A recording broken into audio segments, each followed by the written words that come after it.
हरे भरे खेतों से घिरा एक छोटा सा गांव था, हरियालीपुर। इस गांव में एक किसान रहता था, जिसका नाम था मधुसूदन।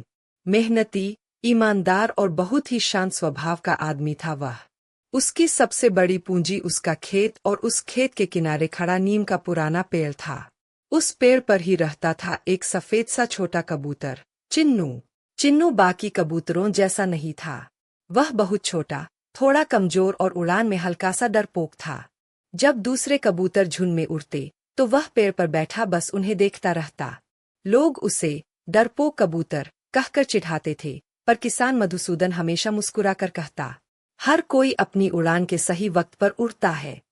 किसान और कबूतर की पहली मुलाकात। एक दिन दोपहर को जब सूरज खूब तेज चमक रहा था, किसान खेत में काम कर रहा था।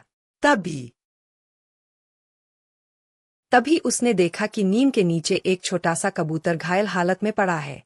उसके पंखों से थोड़ा खून निकल रहा था। शायद वह उड़ते उड़ते पेड़ की टहनी से टकराकर गिर पड़ा था। किसान ने उसे धीरे से उठाया और कहा, किसी की गलती नहीं है बेटा, कभी कभी गिरना भी जरूरी होता है। उसने कबूतर को पानी पिलाया, उसके पंखों पर हल्दी लगाई और पेड़ के पास एक टोकरी रखकर उसमें नरम कपड़ा बिछा दिया। चिन्नू ने अपनी छोटी छोटी आंखों से किसान को देखा, जैसे कह रहा हो, मेरी जिंदगी बचाने के लिए धन्यवाद। उस दिन से चिन्नू और किसान की दोस्ती शुरू हुई। रोज की दिनचर्या। किसान रोज सुबह खेत में आता, हल चलाता, पानी देता और चिन्नू उसके आसपास मंडराता रहता। कभी उसके कंधे पर बैठ जाता, कभी उसके हल के सामने कूदता, जैसे वो खेत की रखवाली कर रहा हो।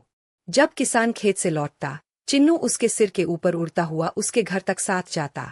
गांव में सब कहते, कबूतर तो पालतू होता ही नहीं, लेकिन ये किसान का साया बन गया है। खतरा गांव में आया। एक शाम, जब किसान खेत की मेड़ पर बैठा आराम कर रहा था, अचानक गांव में हलचल मच गई। जंगली कुत्तों का झुंड खेतों में घुस आया। किसान डर गया क्योंकि उसके खेत के पास रात में फसल को नुकसान पहुंचता था। चिन्नू ने भी ऊपर से ये सब देखा। उसने अपनी छोटी सी चोंच से किसान को टकटक किया और तेजी से उड़कर आसमान में ऊपर चला गया।